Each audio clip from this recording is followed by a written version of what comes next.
Sadar gak sih, sekuat apapun kita belajar di sekolah, hasilnya itu bakalan tetap doang. Kalau kondisi di rumah itu lagi gak sinkron. Terus kalian merasa nilai sekolah jadi naik turun tergantung suasana di rumah. Atau semangat belajar kalian yang ternyata dipengaruhi sama dukungan orang tua di rumah. Nah, di video kali ini kita akan bahas topik yang deket banget sama kehidupan sehari-hari kita, yaitu peran orang tua dalam pendidikan. Faktanya, masih banyak orang tua yang menganggap kalau urusan pendidikan anak itu sepenuhnya tugas sekolah dan juga tugas guru. Padahal, penelitian menunjukkan bahwa keterlibatan orang tua itu sangat menentukan keberhasilan belajar anak. Tapi menariknya, ini bukan hanya soal niat. Kalau ditelusuri lebih dalam, ada 3 akar masalah yang saling berkaitan. Yang pertama, faktor ekonomi orang tua. Orang tua yang bekerja full time punya waktu yang sangat terbatas untuk mendampingi anaknya dalam belajar. Yang kedua, ada faktor pengetahuan. Tidak semua orang tua tahu loh bagaimana cara yang tepat untuk mendampingi anak belajar, apalagi untuk mata pelajaran yang kurikulumnya sudah berubah dari zaman mereka sekolah. Yang ketiga, ada faktor kebiasaan digital. Gadget saat ini sering jadi jalan pintas untuk orang tua mengasuh anaknya, sehingga interaksi belajar antara orang tua dan anak itu semakin berkurang. 3 faktor ini yang membuat masalah keterlibatan orang tua tidak pernah selesai hanya dengan imbauan semata. Untuk memahami ini lebih dalam, kita bisa pakai 2 kerangka teori yang saling melengkapi. Pertama, konsep Tripusat Pendidikan dari Ki Hajar Dewantara yang menyebut ada 3 lingkungan utama pembentuk pendidikan anak, yaitu keluarga, sekolah, dan masyarakat. Menurut Hasbullah dalam buku Dasar-Dasar Ilmu Pendidikan, keluarga adalah lembaga pendidikan tertua dan paling berpengaruh terhadap pembentukan karakter dan kecerdasan anak, karena disitulah anak pertama kali belajar sebelum mengenal sekolah dan masyarakat luas. Tapi supaya analisisnya menjadi lebih tajam, kita bandingkan dengan teori kedua, yaitu teori ekologi dari Bronfenbrenner.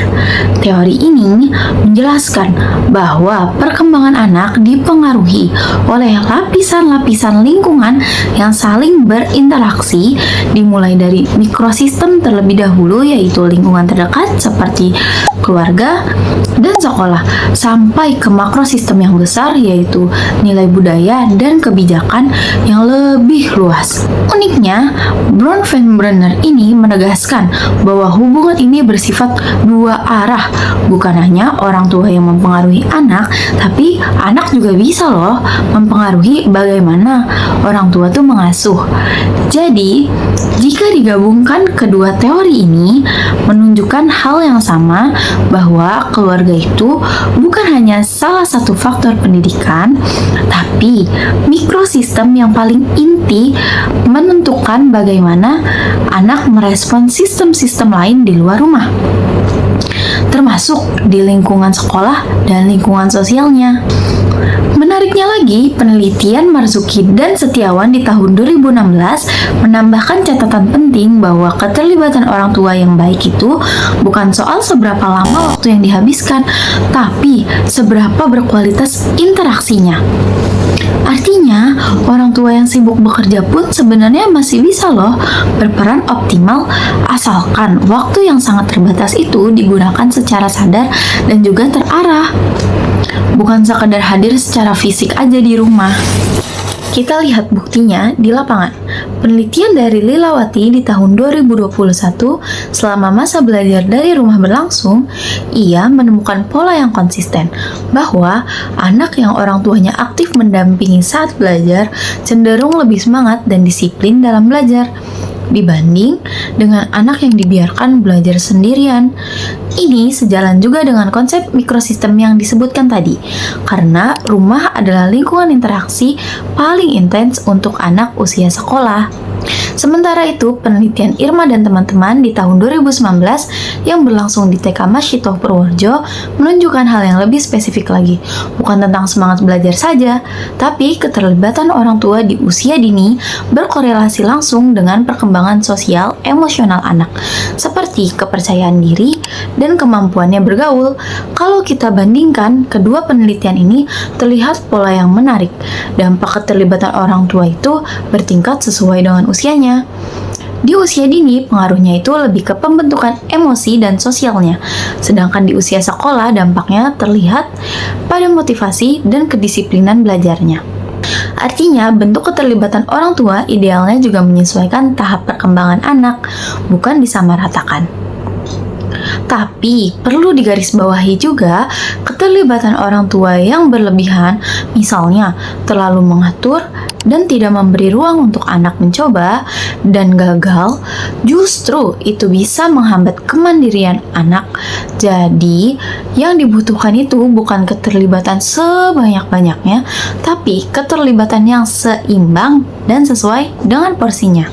Kalau kita kembali ke 3 akar masalah tadi, yaitu ekonomi, pengetahuan, dan kebiasaan digital, solusinya itu perlu menyasar ke ketiganya, bukan hanya himbauan umum aja. Yang pertama, untuk masalah waktu, terapkan kualitas di atas kuantitas. Sisihkan 15-30 menit khusus tanpa gangguan gadget. Ini lebih efektif dibandingkan seharian di rumah, tapi sama-sama sibuk sendiri. Yang kedua, untuk masalah pengetahuan, orang tua tidak harus mampu dalam semua mata pelajaran.